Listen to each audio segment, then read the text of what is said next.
Sino ka naman? Ay, anak ko po. Anak ko po si Charming. Ang kakapal niyo talaga, no? Pinapasok na nga kayo dito sa bahay, magdadala pa kayo ng ibang tao. Hindi ka bisita, katulong ka lang. Huwag siya napansin.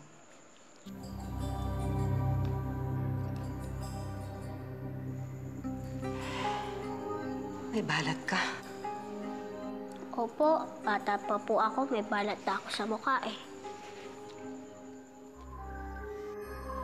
Oh my Lord.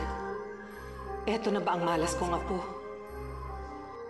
May problema po ba, Doña Amparo? Sino ba talaga tong batang to? Saan mo siya nakuha? Anak ko po. Anak mo? Ang totoo? Eh bakit po? Dahil ang ganda ko at ang pangit niya? Hindi ako nakikipagbiroan sa'yo.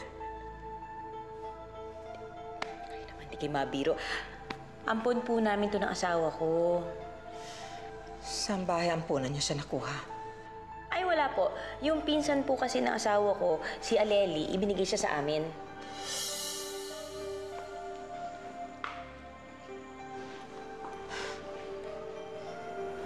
Si Aleli ang nagbigay sa inyo yung batang yan? Opo. Bakit niyo po ba naitanong? Wala. Wala. Trabaho ka na. Trabaho ka na.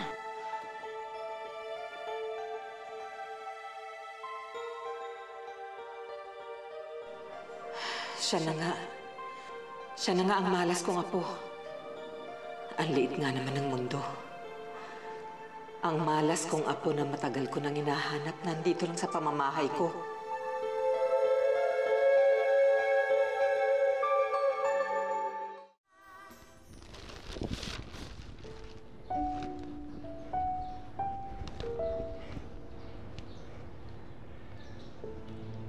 Bang ginagawa mo dyan? Ba't mo ako tinitignan ng ganyan? Baka po kasing may iutos kayo sa akin para nandito na po ako kaagad. Gusto niyo po ng kape? Titimpla ko po kayo ng kape. Masarap po ako magtimpla. Ayoko ng kape. Hindi ko kailangan ng tulong mo. Umalis ka nga dyan. Umalis ka sa harapan ko!